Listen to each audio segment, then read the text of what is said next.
उस राज्य के घने जंगलों में एक गांव था जहां राजू नाम का एक लकड़हारा रहता था। राजू बहुत मेहनती और ईमानदार इंसान था।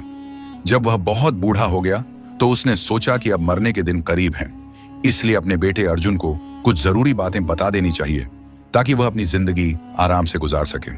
एक दिन राजू ने अपने बेटे अर्जुन को पास बुलाया और कहा, बेटे अर्जुन, तुम्हें पता है कि जंगल के पूरब के किनारे पर पीपल का एक बहुत बड़ा पेड़ है। मैंने आज तक उस पेड़ को कभी नहीं काटा। कल से तुम अकेले ही लकड़ियां काटने जाओगे क्योंकि अब मेरा आखिरी वक्त आ गया है। लेकिन बेटे, ध्यान रखना, तुम भी उस पीपल के पेड़ को कभी हाथ मत लगाना। जंगल में से जो चाहे काट लेना, मगर उस पीपल को कभी मत काटना। यह बात कहकर बूढ़े राजू ने अपनी आंखें हमेशा के लिए बंद कर ली। इस बात को कई महीने बीत गए। एक दिन अर्जुन जंगल में लकड़ी काटने गया। उसने उस पीपल के पेड़ को गौर से देखा और मन ही मन सोचने लगा, इसमें ऐसी कौन सी खास बात है? यह तो बाकी पेड़ों जैसा ही दिखता है, फिर इसे क्यों ना काटा जाए? यह सोचकर अर्जुन ने अपनी कुल्हाड़ी उठाई और जोर से पीपल के तने पर मारी। अचानक एक अजीब बात हुई। पेड़ अपनी जगह से खिसक कर थोड़ा दूर हट गया। अर्जुन एक कदम आगे बढ़ा तो पेड़ और पीछे हट गया। अब तो अर्जुन को बहुत हैरानी हुई। उसने पेड़ की तरफ दौड़ना शुरू कर दिया और पेड़ भी उससे भी तेज दौड़ने लगा।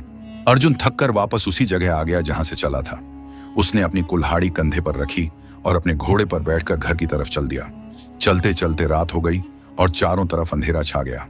अर्जुन ने अपने घोड़े को रोका और फैसला किया कि रात यहीं बिताएगा। उसने घोड़े को एक पेड़ से बांधा और खुद ऊपर चढ़कर एक मोटी डाल पर बैठ गया। जैसे ही सुबह हुई, अर्जुन पेड़ से नीचे उतरा। लेकिन यह क्या, जहां रात को घोड़ा बंधा था वहां सिर्फ हड्डियों का ढेर पड़ा था और कुछ कदम की दूरी पर वहीं पीपल का पेड़ खड़ा था। अर्जुन ने अपनी कुल्हाड़ी कंधे पर रखते हुए कहा, अच्छी बात है, अब मैं पैदल ही तुम्हारा पीछा करूंगा। पीपल का पेड़ और अर्जुन दोनों आगे पीछे चलते हुए पहाड़ों, घाटियों और मैदानों से गुजरते रहे। शाम हो गई और दिन का उजाला धीरे धीरे कम होने लगा। यह रात भी अर्जुन ने एक पेड़ पर बिताई। अगले दिन फिर से अर्जुन पीपल के पेड़ के पीछे दौड़ने लगा। तीसरे दिन एक बहुत ही अजीब घटना हुई जिससे अर्जुन पीपल के पेड़ को बिल्कुल भूल गया। अचानक उसके सामने एक बड़ा सांप और एक खूबसूरत हिरण आ गए। सांप और हिरण आपस में लड़ रहे थे। सांप हिरण को निगलने की कोशिश कर रहा था, लेकिन हिरण के लंबे लंबे सींग बीच में आ रहे थे और हिरण सांप के मुंह में फंस गया था। अर्जुन को अपनी आंखों पर यकीन नहीं हुआ। वह हैरान होकर वहीं खड़ा रह गया। उसका दिमाग काम नहीं कर रहा था। हिरण ने जब अर्जुन को देखा तो मदद के लिए चिल्लाया, बचाओ बचाओ, भगवान के लिए सांप को मार दो।